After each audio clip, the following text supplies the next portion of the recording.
बच्चों, आपने वन और वन्य जीव संसाधन जो कि भूगोल का पाठ 2 है, उसमें कल आपने पढ़ा था कि वन कटने के कारण जो हमारी जातियां हैं, वन है और जो वन्य जीव जंतु हैं वो सब लुप्त प्राय हो रहे हैं। वो सब जो है वो संकट में है जातियां। तो आज हम उन कारकों का अध्ययन करेंगे जिससे वनस्पति जात और प्राणी जात का ह्रास हो रहा है, मतलब कमी आ रही है। कौन कौन से ऐसे कारक जिम्मेदार हैं जो कि जो है इन सबकी संख्या घटने का मुख्य कारण है। मनुष्य ने अपने चारों ओर की प्रकृति को संसाधन में परिवर्तित कर दिया है। आपको पता है कि हमारी जो चारों ओर की प्रकृति हमें मिली है, प्रकृति जो भगवान की तरफ से निःशुल्क मिली है, मनुष्य अपनी आवश्यकताओं की पूर्ति के लिए उन सबका संसाधन के रूप में परिवर्तित कर रहा है। मतलब अपनी आवश्यकताओं की पूर्ति के लिए उसका प्रयोग कर रहा है, अपने लाभ के लिए उसका प्रयोग कर रहा है। तो इससे क्या हो रहा है कि प्रकृति का जो प्रयोग हो रहा है वह प्रकृति को जो है वो नाश की ओर ले जा रहा है। वो पर्यावरण में असंतुलन को बढ़ावा दे रहा है। पहला आप ये देखिए कि हमें लकड़ी, छाल, पत्ते, रबड़, दवाइयाँ, भोजन, ईंधन, चारा, खाद इत्यादि प्रत्यक्ष अथवा परोक्ष रूप से वन और वन जीवों से ही प्राप्त होता है। तो हमारी जरूरतें हैं, इसे पूरा करने के लिए जो है वो उसका प्रयोग संसाधन के रूप में कर रहा है। वनों को नुकसान पहुंचा रहा है, जानवरों को नुकसान पहुंचा रहा है। इसलिए ही हम जिन्होंने वन और वन्य जीव को नुकसान पहुंचाया है। उपनिवेश काल में रेल लाइन, कृषि, फिर व्यवसाय, वाणिज्य, वानिकी और खनन क्रियाओं में बहुत वृद्धि हुई है। अब हम इन्हीं क्रियाओं के बारे में पढ़ेंगे कि इन क्रियाओं ने कैसे वन और वन्य जीवों को नुकसान पहुंचाया है। कृषि का फैलाव, जनसंख्या बढ़ रही है, कृषि में अनाज की जरूरत ज्यादा है, तो उसके लिए कृषि का फैलाव हो रहा है। स्वतंत्रता प्राप्ति के बाद वन संसाधनों के सिकुड़ने कृषि के फैलाव के कारण एक महत्वपूर्ण कारकों में से एक रहा है। भारत में वन सर्वेक्षण के अनुसार 1951 और 1980 के बीच में लगभग 26,200 वर्ग किलोमीटर वन क्षेत्र कृषि भूमि में परिवर्तित किए गए हैं। अधिकतर जनजातीय क्षेत्रों, विशेषकर पूर्वोत्तर और मध्य भारत में स्थानांतरित झूम खेती अथवा स्लैश और बर्न खेती के चलते वनों की कटाई या निम्नीकरण हुआ है।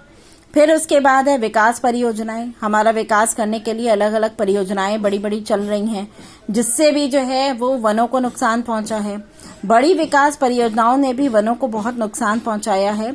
1952 से 5,000 वर्ग किलोमीटर से अधिक वन क्षेत्रों को साफ करना पड़ा है और यह प्रक्रिया अभी भी जारी है।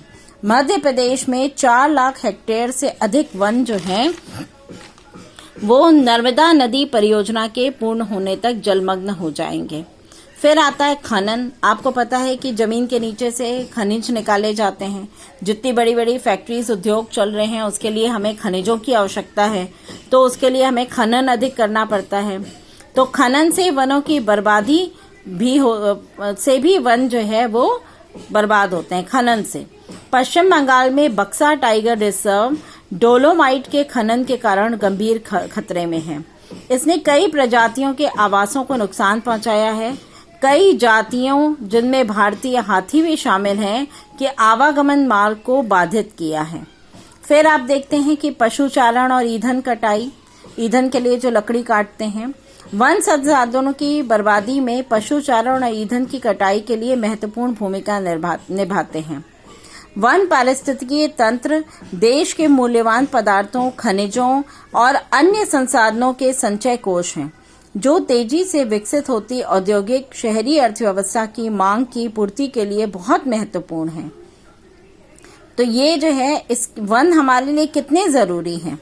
फिर आप देखते हैं कि वनों के कटने से वनों के जीवों का जो आवास है वो विनाश हो रहा है। जीव जंतु जंगल में रहते हैं, वन अगर नष्ट होंगे तो जीवों का आवास नष्ट हो जाएगा, उनको खाना नहीं मिलेगा, तो उनका जो है वो लुप्त होना पक्का है। जंगली जानवरों को मारा जाता है, आखेट किया जाता है, जिससे भी उनकी प्रजातियां लुप्त हो जाती हैं।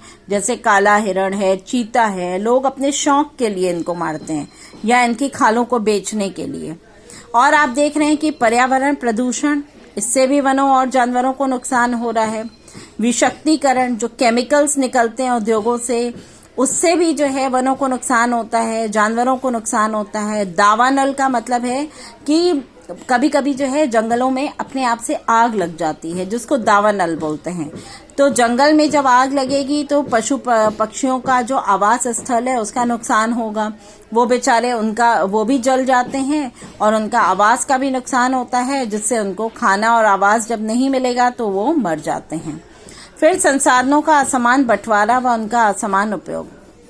कुछ संसाधनों का तो बहुत अधिक उपयोग हुआ है, हद से ज्यादा, और कुछ संसाधनों का बिल्कुल कम हुआ है।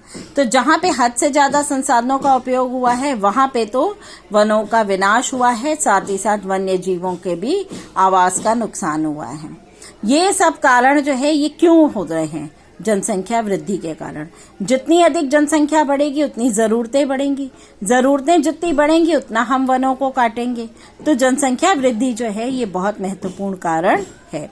क्या आप जानते हैं कि भारत के आधे से अधिक प्राकृतिक वन लगभग खत्म हो चुके हैं? 1/3 जलमग्न भूमि, वेटलैंड जिसको बोलते हैं, वो सूख चुकी है।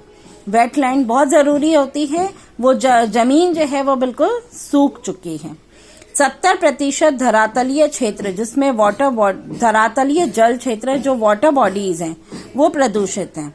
मतलब जो नदी है, नाले हैं, तालाब हैं, पोखर हैं, ये सब में प्रदूषण इतना ज्यादा हो गया है कि उनका पानी अब किसी काम के लायक नहीं है। 40% जो मैंग्रोव क्षेत्र हैं वो भी लुप्त हो चुका है। जो जंगली जानवरों के शिकार और व्यापार तथा वाणिज्य की दृष्टि से कीमती पेड़ पौधों की कटाई के कारण हमारे वन्य जीव और वनस्पतियां लुप्त होने की कगार पे पहुंच गई हैं। अब आपने ये विभिन्न कारक देखे कि जिसके कारण जो है वो वन और वन्य जीव जो है वो लुप्त प्राय होते चले जा रहे हैं।